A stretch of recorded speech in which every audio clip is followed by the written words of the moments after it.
Oi, eu sou a Prof. Dani e essa é mais uma aula de artes do Clube da Aprendizagem. Tudo bem com vocês? Hoje nós vamos conversar um pouco sobre as sensações e os sentimentos, mas em como isso se relaciona com a arte, é claro. Bom, vocês já ouviram falar do artista Kandinsky? É um nome engraçado. Ele foi um artista russo que trabalhava com arte abstrata. Vocês sabem o que é arte abstrata? A gente já conversou um pouquinho sobre ela em algumas aulas, mas provavelmente quando a gente fala arte abstrata, vocês pensam naquelas coisas que não parecem nada com nada. Bom, é mais ou menos isso.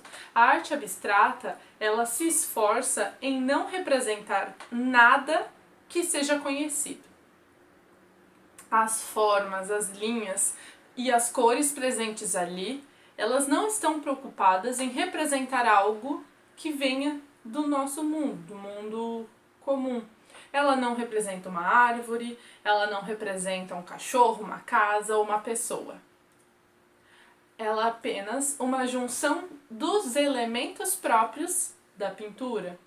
E com o passar do tempo e da tecnologia, outros elementos mais digitais. Mas no tempo em que a arte abstrata foi muito famosa e bem característica, ela estava pautada nos elementos que você poderia criar a partir das ferramentas da pintura. Então, linhas, formas, cores, textura, luz, sombra, entre outras coisas que a gente já viu em algumas aulas.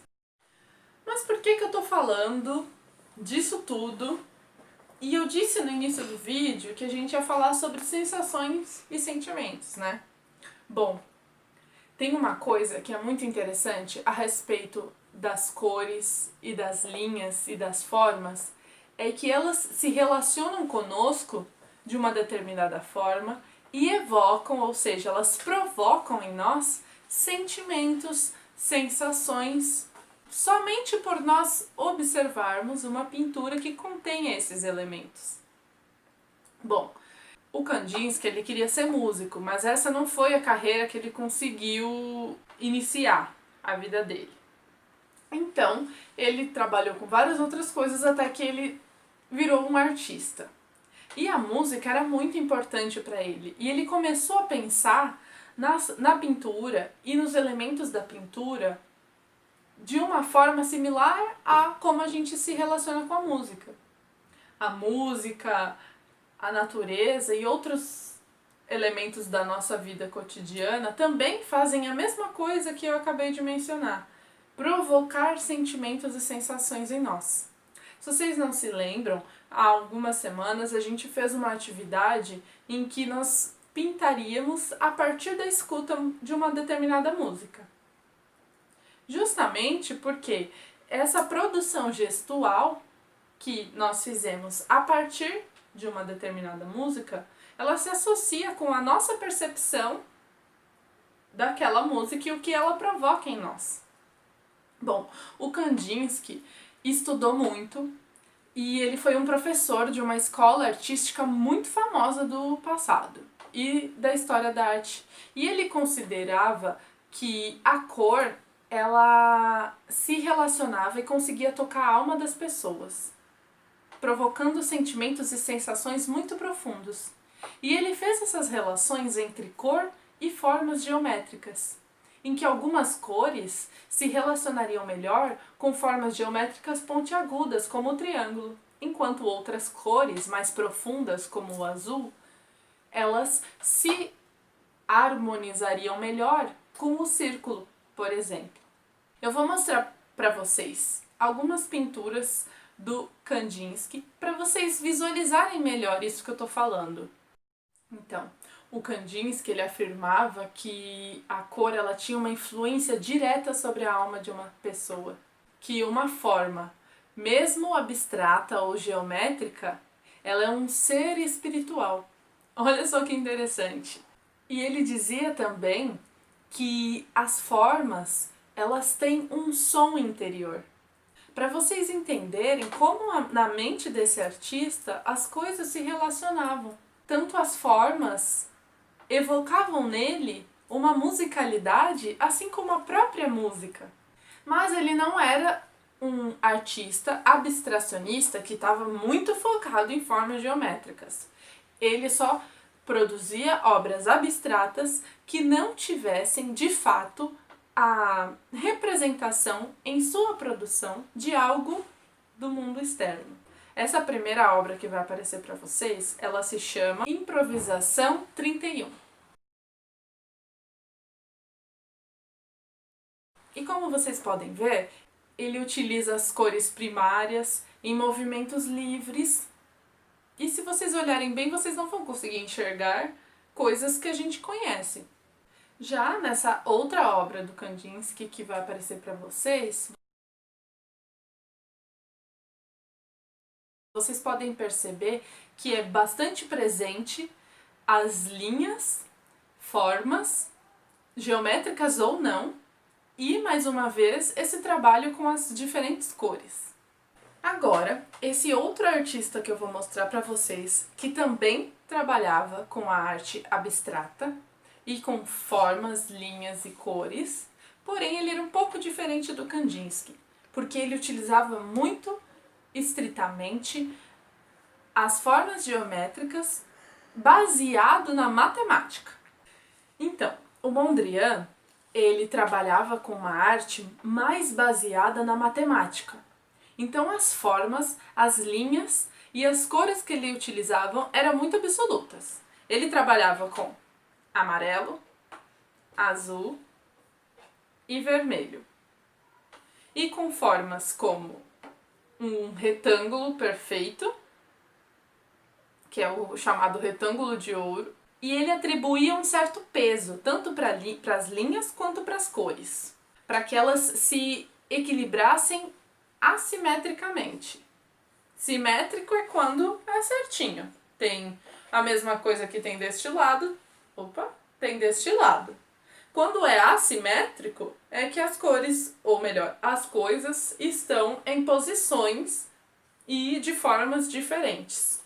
Mas isso tudo também estava preocupado em ter harmonia. O Mondrian, ele era um artista que estava interessado em que as suas obras elas possuíssem clareza, certeza e ordem. Elas precisam estar bem ordenadas, organizadas e fossem claras para quem observasse. O Mondrian nasceu na Holanda em 1872. Essa primeira obra do Mondrian que eu vou mostrar para vocês, ela se chama Composição em Vermelho, Amarelo e Azul. E como vocês podem perceber, ele usa basicamente linhas, formas e cores. Ponto final.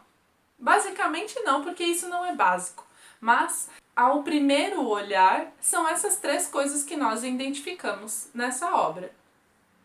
E aí, eu vou retomar isso que eu acabei de falar, sobre o Mondrian também ter essa preocupação com a música. Ele buscou, no momento da carreira dele, fazer coisas semelhantes às que a gente fez naquela aula de desenhar, pintar a partir da música. E essa segunda obra que eu vou mostrar para vocês se chama Broadway Boogie Woogie. Boogie Woogie é uma música, musical, enfim, parte da música. E observem como as cores, novamente amarelo, vermelho e azul, são colocadas nessa pintura. Bom, nós também nos relacionamos com as cores e com a música de forma a sentir sensações. Se a gente pensar, por exemplo, na questão do vermelho estar relacionado com a raiva ou a irritação, eu não sei se vocês sabem, mas os touros eles não enxergam cores, assim como a maioria dos animais. Então, mesmo que os touros não vejam cores, nós relacionamos a provocação da irritabilidade ou da raiva à cor vermelha. E os touros eles não se irritam por causa da cor vermelha, mas pelo movimento que o toureiro faz com o tecido. Olha só que interessante. Bom, vamos partir para a produção de hoje?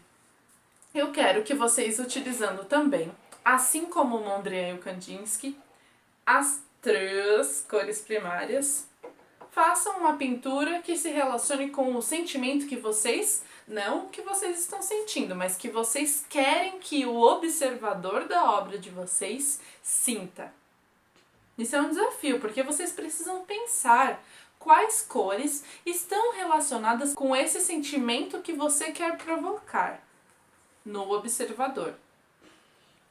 Vocês podem utilizar linhas, cores, formas e texturas. Mas, ou melhor, além de formas geográficas ou não. Não existe. Ou não.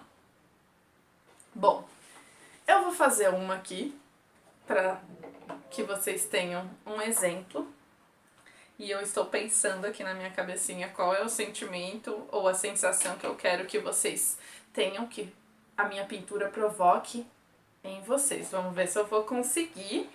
E aí vocês comentem aí no chat ou nos comentários que sensação vocês tiveram quando viram a minha pintura, ok? Então, vamos lá. Bom, terminei minha pintura. Então, eu vou mostrar ela pra vocês agora. E eu quero que vocês prestem bastante atenção nela e pensem nesse sentimento que vocês sentirem. Vamos ver se vocês vão sentir alguma coisa, né?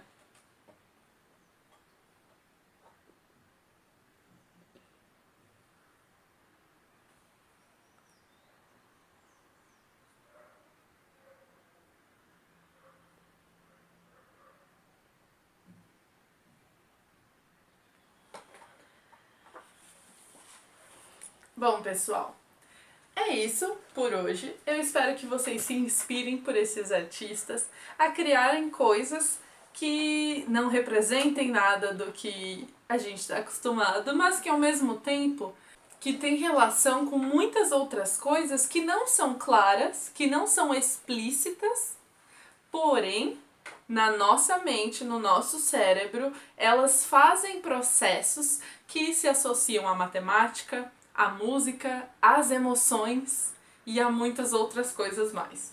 Beleza, pessoal? Um grande beijo e até semana que vem. Tchau!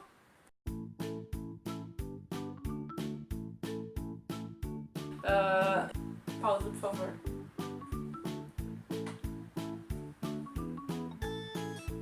E que as formas geométricas ou não